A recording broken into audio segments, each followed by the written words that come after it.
Sawadika. Good morning and welcome. What an amazing opportunity to be here in the land of smiles, Your Excellency, where we will be talking about hospitality. As you know, out-of-the-box thinking is an old cliche now. Contextual relevance is the new word. And how contextual relevant it is, that $550 billion hospitality industry had its investments, 1/3 of its investments from Asia last year. And we are sitting in the heart of, maybe at the capital of hospitality here in Thailand. And trust becomes the #1 word maybe in the world that's needed.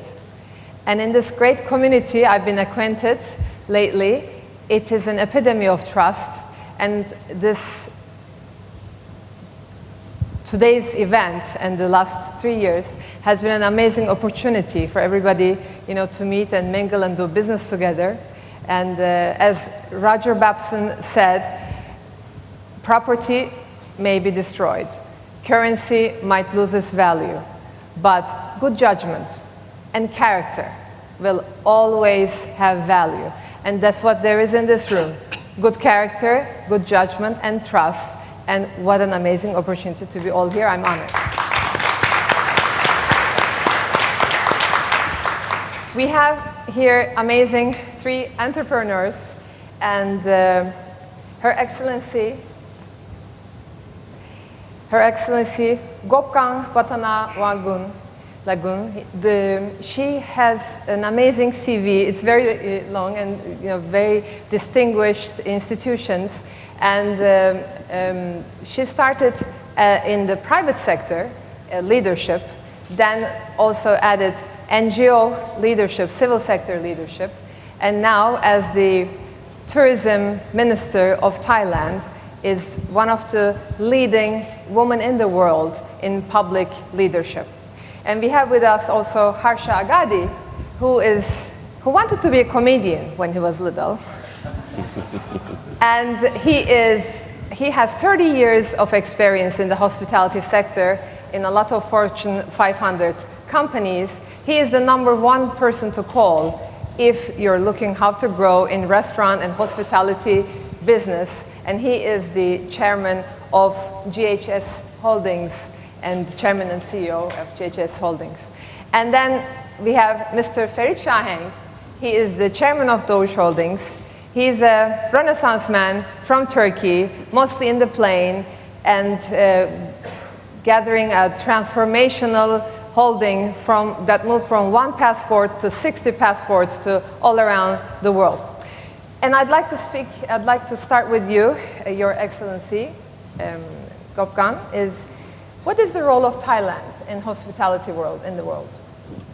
Well, thank you so much. Before I go on, may I check the record? How many of you here have been to Thailand before? Oh, thank you. Because I would like to start that last year we achieved 32.6 million international tourist arrival, but second to Turkey. But the point is that out of that, 70% are repeaters. Thailand is aiming to be not just the figures. We do hope that tourism will reflect the true value of our country. Some people think that we achieved that kind of number, maybe because we are the cheap destination, because we are the sin city, because of whatever that people might still think we are. But actually, so many things have changed. And we are aiming to be quality leisure destination. And that is why I intend to be here, because all of you will be the best ambassadors, seeing from your eyes, and you can help to reflect what you know about this country. Tourism in Thailand nowadays is a part of investment and a part of trading. You cannot separate this independently. People travel, then trade, then invest. Or sometimes they come to invest, then they travel, and then they trade. Or they come to trade, and they make investment, and then they travel. So tourism at the moment in Thailand, and I believe in this region of the world, has played more roles in order to gather people together and do things to business and much more. But I would like to conclude in a few words that even though we are connected in this kind of area, but the aim of tourism in Thailand at the end of the day is not the figures. It's not the figure. We believe that if we want to grow, the country to grow with sustainability, friendship and understanding is most important thing. We have passed many ups and downs. We have passed many crises. What happened to London? It's norm to many countries around the world. But tourism will help us to gain back with the understanding, because with tourism there's no politics. It's only people to people and heart to heart. And that is the thing that I hope that tourism will play more role in not only in this part of the world, but across the region. We should make sure that tourism should grow not only just to maximize profit, but make sure that tourism will grow with sufficiency economy. I have to say this word, the Thai people will understand a lot, but you might not understand what is sufficiency economy. It has come from the teaching of our past king, King Rama IX. He has taught us that in order for us to do anything for our family, for our business, for our country in the world, short-term profit versus long-term sustainable life, friendship, peace, sustainability is most important.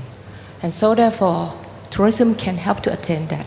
So at the moment, the tourism in Thailand, we are aiming not only just to get the figures of head count, but we are aiming for revenue. Of course, there should be some figures that we have to achieve. And but the second thing that is very important and is a part of our mission is wealth distribution. I am so glad when I see the mission of Babson, because the third one you have said that social impact.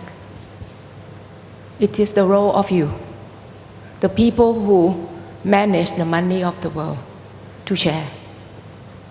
We need to narrow down the gap of the very up and the very low. And this, with Babson spirit, you do your best, you bring out the best, the talent of your family, but helping the community. And that is the aim of tourism in Thailand. We need to make sure that wealth must be distributed. Tourism must be distributed, not only Bangkok. Bangkok has been #1 most visited city in the world last year, 15 million something. But we are not going to promote not only Bangkok. We are trying to introduce more destination, smaller destination, community-based tourism, so more people can share the benefit. Last but not least, in the past people say that this is not our role. It must be the role of another ministry, environment. Tourism bring garbage, wastewater. So this is something that we also have to be responsible, that people should know that nowadays we are aiming to be responsible tourism, responsible tourists, responsible host people. So this is what we are aiming to achieve. And I'm so glad that I can be here to share this with you. I'm not so sure whether I answer your question or not, but this is something that I intend to say. So I better say it first. That's fantastic.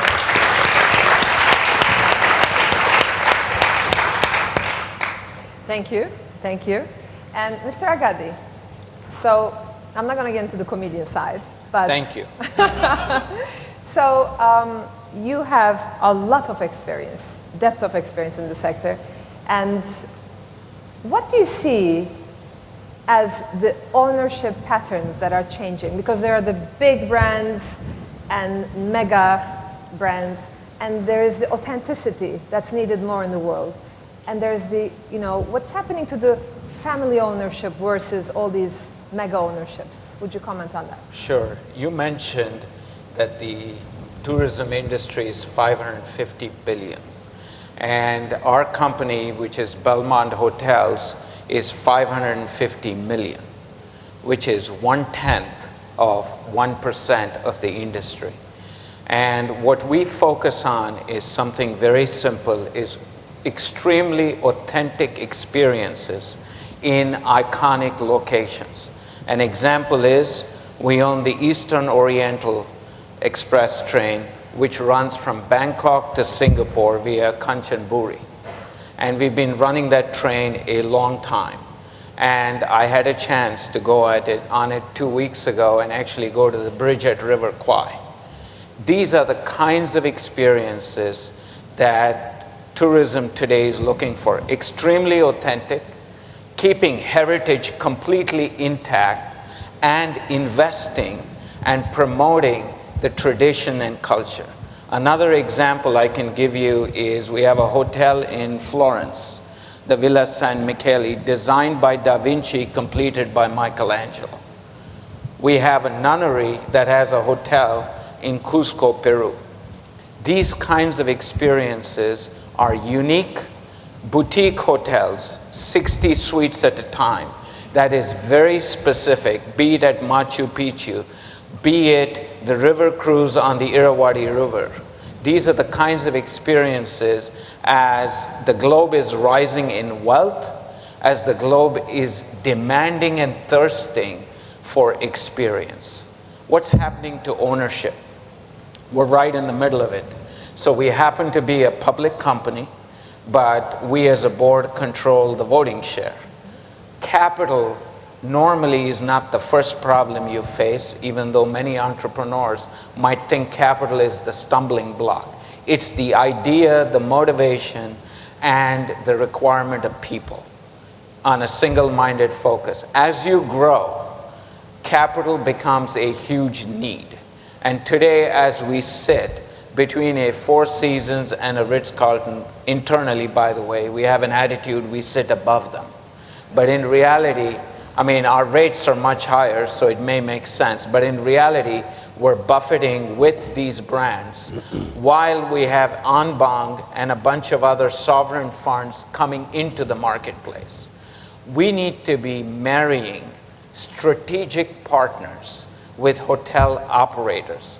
We are probably unique in one way. We own 100% of every property anywhere in the world. So we're not only operators of the property, but we also manage the property. But in due course, the investment from sovereign funds as well as crowdsourcing is going to take over. Otherwise, companies like ours, which are, I'd call mid-size, we cannot expand the footprint. I'm going to give you some startling examples. There are 250 palaces for sale in India today. Not 5, not 10, 250. 700 chateaus in France. There are at least 100 iconic locations in Thailand that are available, one next to this hotel. I won't go into the details. But the point is that you need capital and you need entrepreneurs. You need to marry the two. Where does Babson fit into this? You guys create world-class leaders. I happen to sit on the board of the Fuqua School of Business, and I was sitting here watching Dr. Healy's presentation.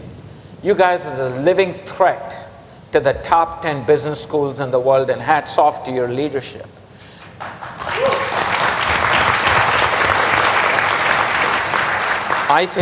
I think scale, remaining small will be challenging, focusing on iconic locations and scaling in certain countries as opposed to everywhere. London doesn't excite us. New York doesn't excite us. Tokyo doesn't excite us. I'll tell you what excites us. Machu Picchu, cataracts. It might be multiple locations in Thailand, and an example would be a very unique location in Koh Samui. Koh Samui has a lot of tourism, but there are unique locations even there. What might excite us is a hotel 50 miles outside of Bangkok, not in Bangkok. Because what we will deliver is an iconic location with an incredible Thai experience. Thailand is probably so unique that when people talk about Asia, they talk about India and China. Interestingly, Thailand is neither. Thailand is Thailand.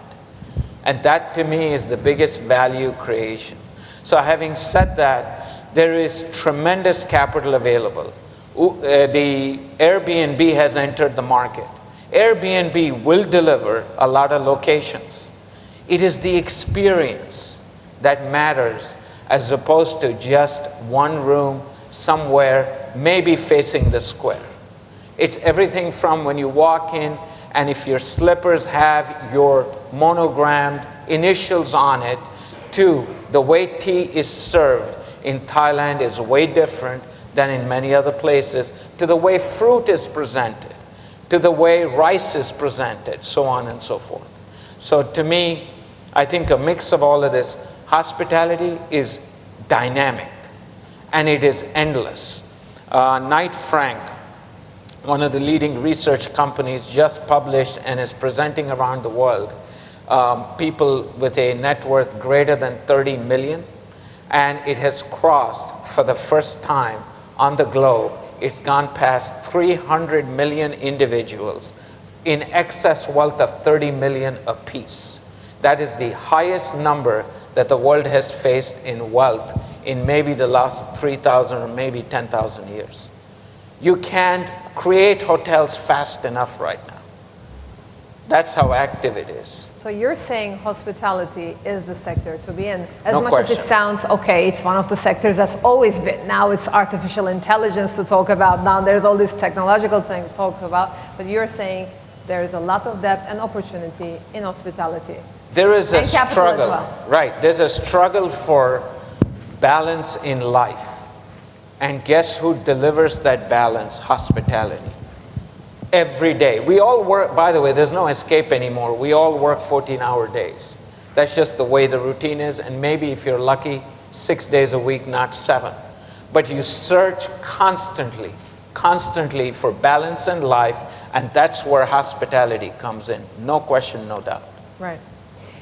And now we move to Ferit Sahenk, who is, as I mentioned, is a transformational leader, and agility is maybe one of the top survival qualities of any company should have. And you're a change agent in a country of Turkey, which is not, you're doing some things for the first time sometimes and get a lot of pressure from inbound and outbound, and which is a part of entrepreneurship. But how do you transform all the way from construction to banking, banking to hospitality, and why and how of this transformational journey? First of all, I would like to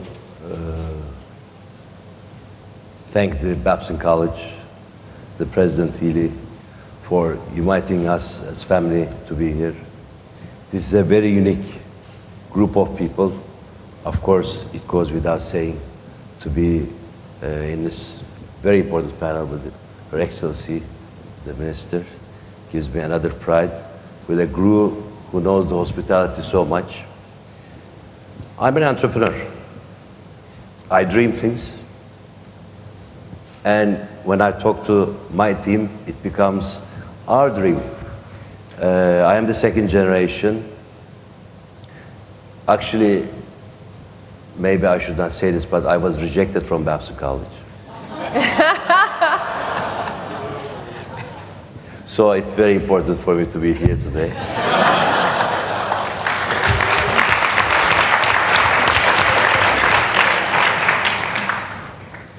I wasn't a very good sports person, but I used to play soccer, so Boston College embraced me for 1 year, and then I finished my college years in Boston College. This is a very unique school. Before the question, I have to answer this, I have to tell this. Over the years, all the schools that we went to, I'm a product of Boston College. I'm very proud of it, by the way. They teach you how to be a professional. They teach you how to do accounting very well, how to do finance very well. They teach you how to do marketing, and you, after school, after college, most of my friends always wanted to be a top professional and make the first $1 million as soon as possible. What made me realize about Babson College more, was when I went to a program in Harvard. And the end of the program, it was the OPM. All of us, we left the first year crying because it was the first time in a classroom environment we could talk about things, our problems, as owners, as a new generation, where in another class setting, it was hard to talk about.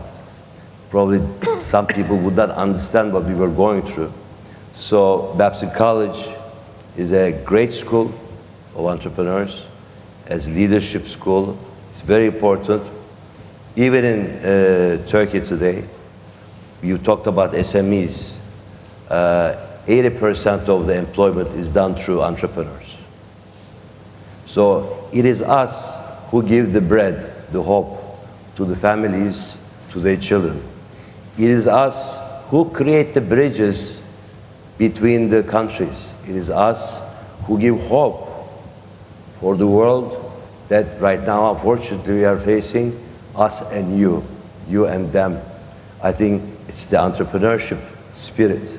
That's the religion for me. That's what I see. And I think last night, especially coming back to the hotel, I told the president, I said, President, I'm very rich tonight. Because, not monetarily, hope-wise. Just listening to televisions, the CNNs of this world and everything, and what goes in the world, I saw the people who will really connect the world and will give the hope to the world to be together again. So I thank you very much for inviting us.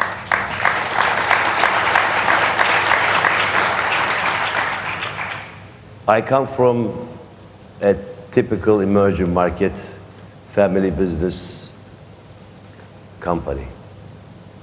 Dogus. When I was born, my father went bankrupt.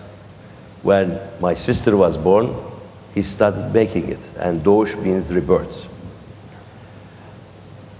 Unfortunately, countries like Turkey, we don't have succession planning.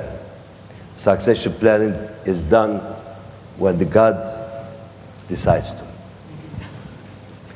And I was left in 2001 in the middle of the deepest crisis of Turkey. And right at those moments, my father passed away. I was 35 years old.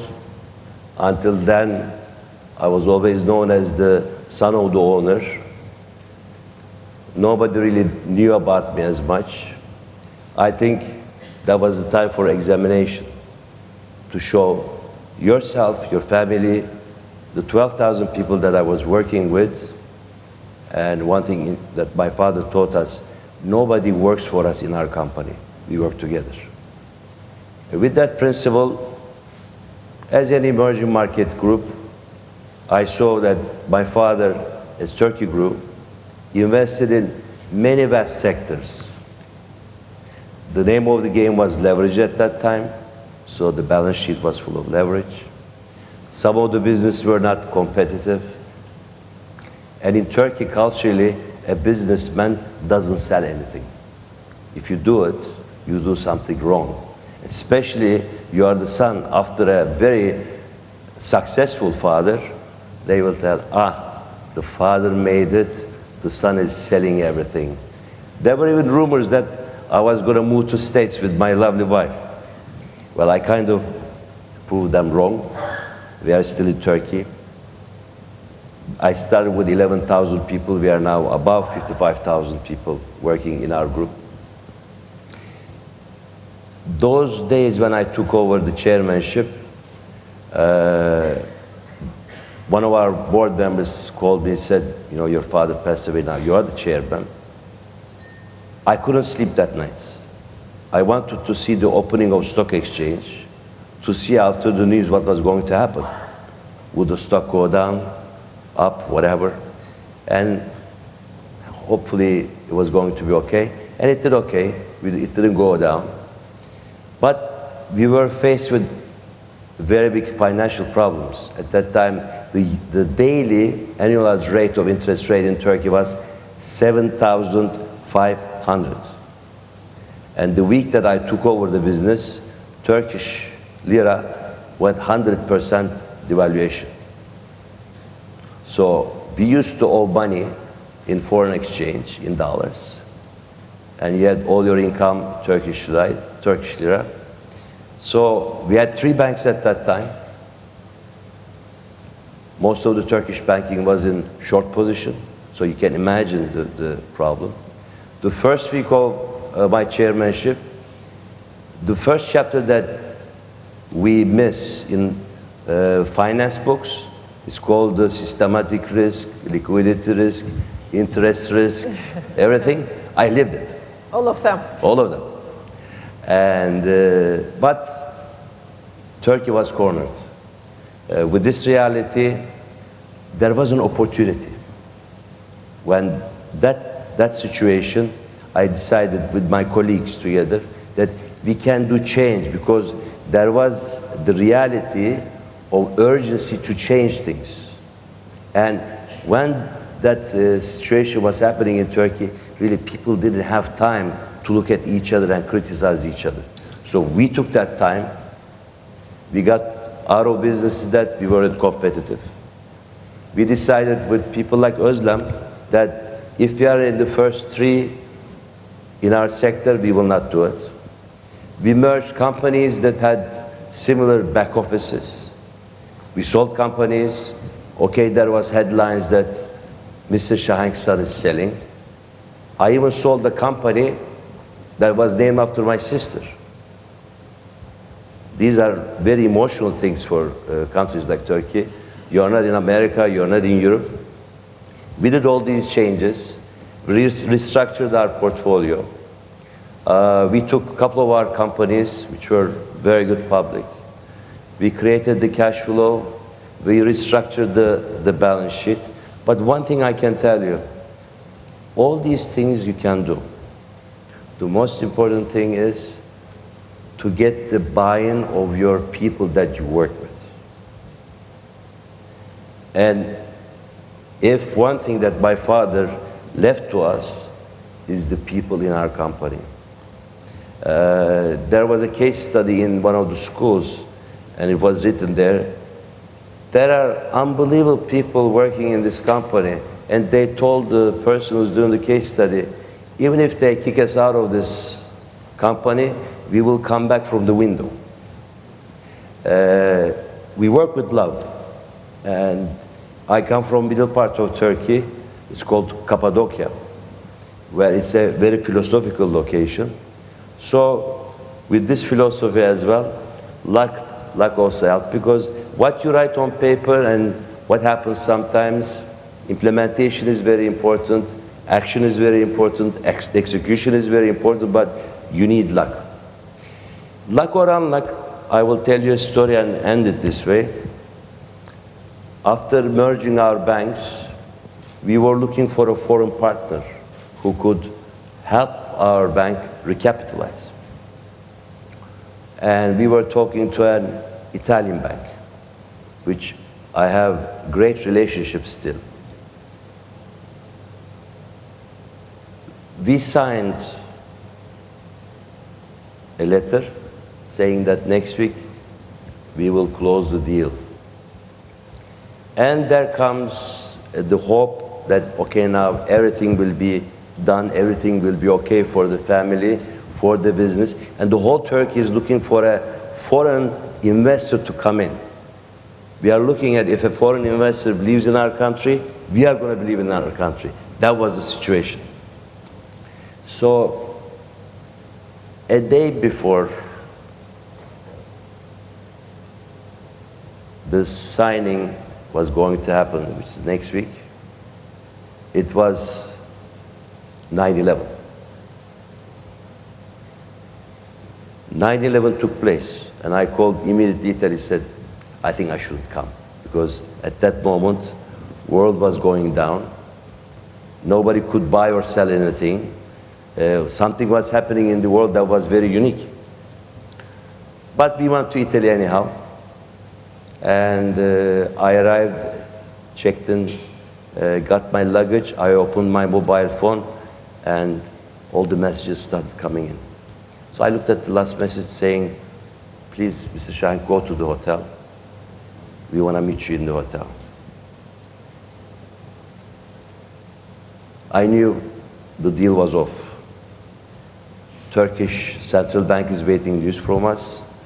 Turkish media is waiting news from us. We did everything we could on paper. Not only on paper, but we did execute everything. So I said, maybe this is the luck factor. It didn't happen.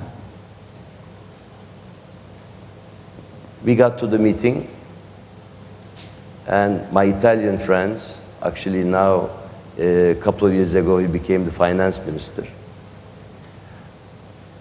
He said, Ferit, sorry, our board, there are other banks as well, we cannot buy any asset, forget Turkey, anywhere. We have to see what's going to happen. But what we can do, we can give a loan to you, and you have to collateralize all your bank shares to us for $147 million. At that time, our bank's market cap was $550 billion. I said, okay. I went back to Istanbul. The next day, the whole Turkey is talking about us. Banks are having problems. But let me tell you something. I got in front of the press and I said, one day, my Italian friends will regret this day. And 2 years later, we became equal partners with an amazing company called GE at a market cap of $12 billion. Wow, emotional stories. They say amazing decisions happen where the mind meets with the heart, and that was one of those moments, I think, Mr. Sahenk, where heart always meets the mind. Heart always. You just have to be open to it. That's right. Let's come back to Thailand, Your Excellency. Now we have all these entrepreneurs here and businesses who are in Thailand. Maybe they're looking for opportunities in hospitality. So where would you guide them to? Where are the opportunities in Thailand? Well, thank you again. I think you are at the right place, at the right time, with the right people. ASEAN has opened. I'm talking not only Thailand, but as the connector of the region.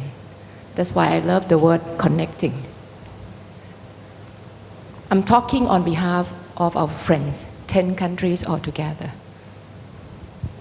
This is the opportunity that has arisen. But also, tourism is the right business. But as you say, it should be a responsible tourism. It is growing. Tourism is growing, I think, in many parts of the world, especially in Asia and ASEAN. Meaning that once the GDP increases, people travel. And I believe this is a life of everyone, no matter what. No matter what happened to the stock market. When summer is here, we travel. It's a necessity in life of everyone, not only in Thailand, but among ASEAN people and I believe around the world. We travel every year according to the size of the pocket that we can afford. So it's the right business and right timing, because this is a time Dr. Uttama has said about the new package of investment. I have to be fair now. We are offering new package. Our neighboring countries also, I have heard, now come up with a very fresh investment package for tourism. Of course, for industry and for trading and whatnot. But one big part of that is tourism. I can say about Thailand. He has mentioned about EEC, Eastern Economic Corridor. EEC is not only for industry, it's not only for trading, but it is also for tourism. Because that part is Chonburi. If some people have been to that area, you might not like the word Pattaya, but Pattaya is one of them. So tourism is a part of EEC, Eastern Economic Corridor. Government will support with special package for anything to do with tourism there. If you are in cruise industry, cruise is growing fast. I'm not so sure whether all of you or any of you have interest in this. We are open for the new expansion of Lam Chabang port for cruise. We are open for Bangkok port investment for cruise. We are open for investment in Phuket and Krabi for cruise or maritime tourism. So this is a time that tourism would like to expand more, to connect with our ASEAN countries. 2 days ago, the president of Philippines with the whole troop, they were here, and I signed the MOU to connect tourism between Philippines and Thailand, cruise tourism. Royal Caribbean has already signed a contract with Philippines to invest in the new port, one of their new port in Philippines. And they want the destination. So Thailand, Bangkok, Chonburi, they need us. So ASEAN, we know that we must join hands and grow together. And this is the right time. So take this opportunity, a few days you're here, look around. There is big potential. Bangkok might feel that I'm only talking about some other place. If you have time, and tonight if you join the cruise, I will show you the new opportunity right across the river. Icon Siam is coming up. River of King, Chao Phraya River, is going to reborn.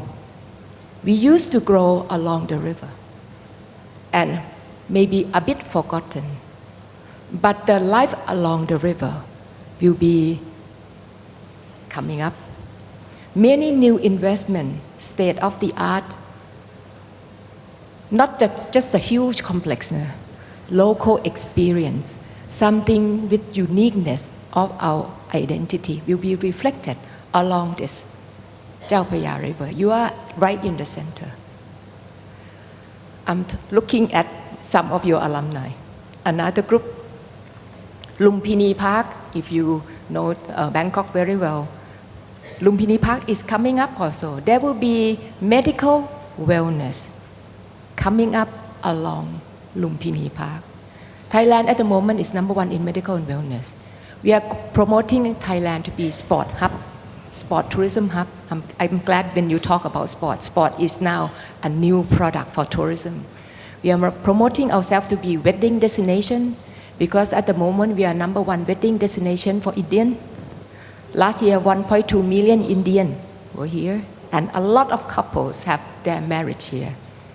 We are the hub of maritime, promoting ourselves to be maritime tourism. Last but not least is ASEAN Connect. No matter what, wherever you want to go in ASEAN country, not only capital to capital, Tier 2 to Tier 2, Tier 3 to Tier 3. We connect by many airlines that we have already. So invest in the destination of Thailand. Invest in the maritime if you have interest. But last but not least, just to Babson, you have already invested, to me, most important, in the people. Tourism needs people. I think we have grown up to this point, 32.6 million. It's not of the destination at the end of the day. It's the quality of the people. Right. The one who know what to do, but keep the identity of our local experience. And Babson is doing with one of the university in Thailand. Invest in education in this region. We need more people in order to cope with the growth of tourism in this region. So this is the time. And at the end, I know the time is coming up. Before we leave, I have a little video to show what Thailand is all about. We can't wait for that. And it's amazing. So tonight you'll be on the cruise showing us what are the opportunities to invest. What an amazing guide. Wow. I'm not a good one, but I do it with passion. Because you will be the best ambassador to the world. So I will do my best. I'm not the professional one. I'm trying to read, but I will do my best. That's what a fantastic opportunity. And while we are at the cruise, looking with the guidance of Your Excellency, we have to design that conversation. And Mr. Agadi, yes. What is the conversation? What are the main topics in the conversation that will take place in the cruise between potential investors and locals who are already invested in, maybe for partnerships? You had promised not to ask me difficult questions. You just violated that rule. But the good news is Her Excellency is going to show us the sites. My good friend here is writing the checks, and I'm going to be operating the properties. So we have it all figured out. But I would say this is serious too, by the way, but I would say that the amount of opportunity in Thailand is so large. By the way, I'm on your immigration watch list because my wife and I entered Thailand 3 times in 3 weeks. And I live in the United States, so I'm sure they're tracking us. But I think the interesting thing is Thailand sits in a very strategic location.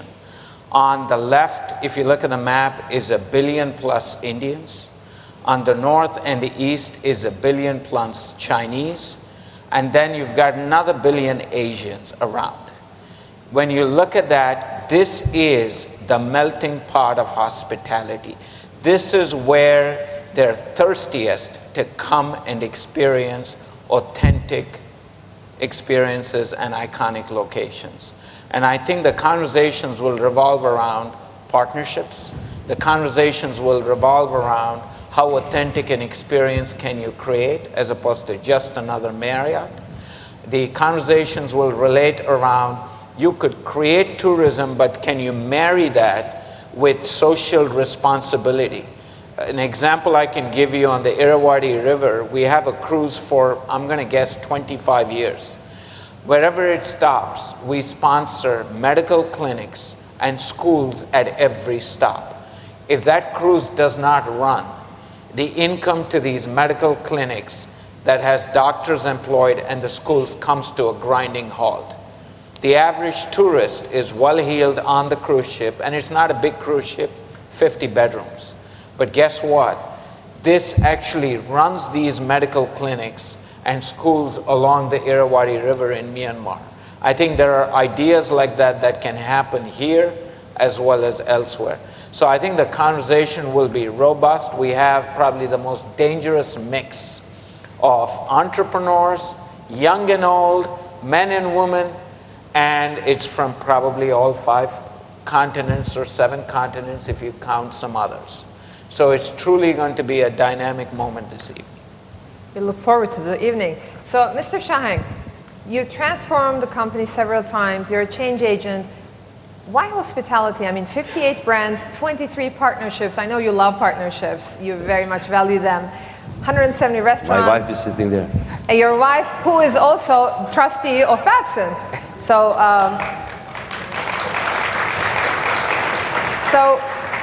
from St. Bart's to Miami to Texas to Rome to Capri to Spain to Athens to Dubai, why hospitality? Like, well, as the first of the question was very emotional and down, it got better. It got better because we finished cleaning up, and now it was time to do what we like. And it was hospitality. It was restaurant business, F&B. It's very important for countries to get across the culture. It's very important for the countries for others to get to know you. Have this soft power. It's very important. And I love my country. I love it so much. And I love my people. I wanted to bring to my country the best brands, the best service, and at the same time, I wanted to, with my colleagues, show the goodness, the quality of the humanness, and the hospitality of Turks, the cuisine and everything, to all across the world. And hopefully now we will be opening Greek, Turkish restaurant with a Spanish chef. His name is Jose Andres in Dallas. For us, there are no boundaries. You have to have good partners, and from your partners, you learn. One of our first investments is in a restaurant group called Azumi, which has Zuma, Roca, and Obliques all around the world. God bless him, Arjun, I call him uncle. I learned so much from him about F&B business. One of our first hotel investments in Capri, Tonino, he really explained to me and taught me what luxury is about. And as you were saying, when the guests come to the room and they have their linen pajamas with their names and their authentic things in the room, if they want, they can buy. And a Turkish person in Istanbul can go to Zuma and enjoy the same quality. You see the smile of the people. These are fantastic things. And I think hospitality and in general restaurant business, also we are in marinas, you know, Ozlem, we are in Greece, we are in Croatia, we are in Turkey. We are growing, we are very happy. And everywhere we go, we don't go as a Turkish company. We go as a global company, and we try to go into the streets of every country. In Croatia, we act like Croatians. They are very good in sports, in basketball, in sailing. I have a fantastic sailing team that I race in the regattas all around Europe with them. We help the basketball in Croatia. We have a basketball in Turkey, the team in Turkey. One of the coaches were kicked out from Cleveland. He's with me now, David Blatt. Fantastic guy. He's doing very good for us. So we mix the culture, the business, happiness. I travel a lot. I see the world. I see what's happening. And I see what we don't have in Turkey, what we can bring to these remote places. Now my case study will be this week really Asia. So are you excited? So I'm very open to any ideas, any partnerships that believe in this cultural exchange, about accepting new tastes and new colors. We are there. I work non-stop, and I want to get to know tonight all the top people, but I want to get to know the young people, the old Babson College more. Excellent. So last night I was talking with a friend in New York, and I said, I'm here at the panel, Babson, etc., and Sahenk's here. Oh, what is he buying? The peninsula? Is it time to invest in Thailand? So you will be quite busy, I guess, tonight with the cruise setup that we have with Mr. Agadi and Your Excellency. So I guess we come to the end of time, as I hear from President Kelly, and thank you very much for giving the opportunity. And Her Excellency has a very short video, if it would be okay, to show on Thailand in this land of smiling faces. And what's actually the secret of smiling faces? It's from the heart. It's from the heart. Isn't it where everything starts from? Friendship is most important thing in Thailand. Right. And everyone's coming to Thailand. You are a friend of Thailand. And for us, friendship is for life. And when we do business, it's a long-term business. Because we don't count you only as figures or profit. Right. We share life together as friends. And Her Excellency, with your permission, if I may have last one sentence, one message from you, Mr. Agadi, Yes. to everybody for... Very, very simple. I think you used the word smiling. And I do smile quite a bit. And I will say this, even in the moments of the highest stress that you have seen, where you've actually witnessed and experienced, he smiles, even when he remembers that. When you witness the meltdown that might be happening in your business around you, smiling eases, tension creates solutions that are stunning at times. And I will say one other thing. Asia is rising so fast. I live in Atlanta, in the United States.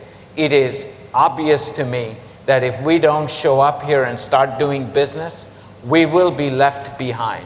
I know there are a lot of jokes around Donald Trump. He's looking east, right over the west. There is no question that the partnership is going to tighten, and clearly this is where the action begins. And in fact, I said to my office in Bangkok, Thailand is where Asia begins, dead center Asia. So this is where we start. This is where we begin. And Mr. Sahenk, your last message, please. Well, I want to first of all thank the 55,000 people that I work with.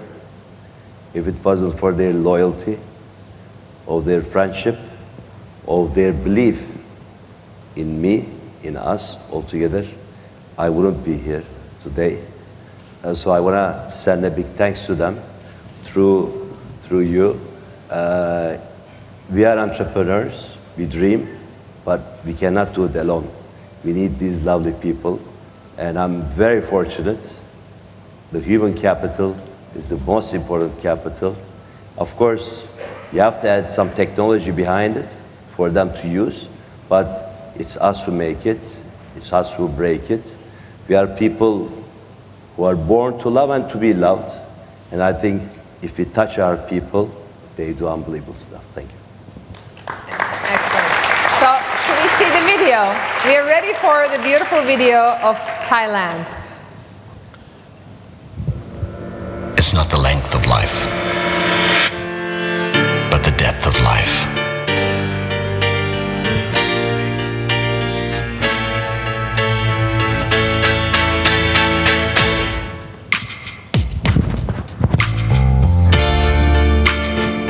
Landing on your heart,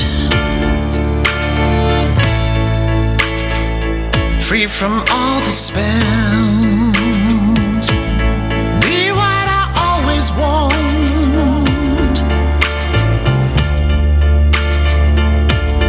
My life is wisely spent. It's lonely at the top. Plan means there's no plan. Who cares? It's being there that matters. Let me spread my wings,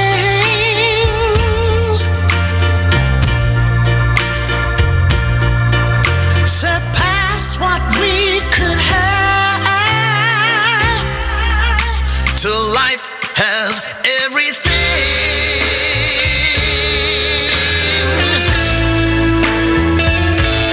Flirt me with your joy,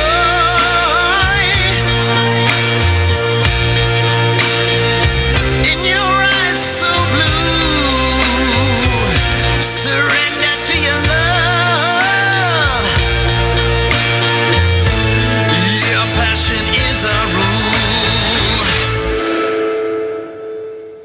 Thrill me for the day, chill me through the night. Time's in my command, when life rules everything. Where else I wanna live, where life rules everything.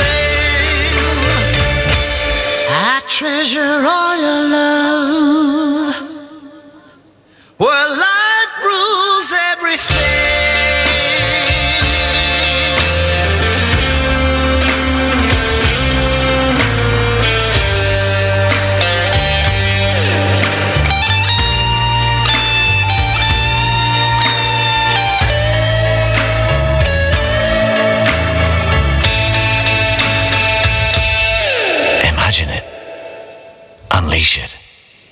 Own it. It's where I wanna live, where life rules everything. Wow. That was incredible.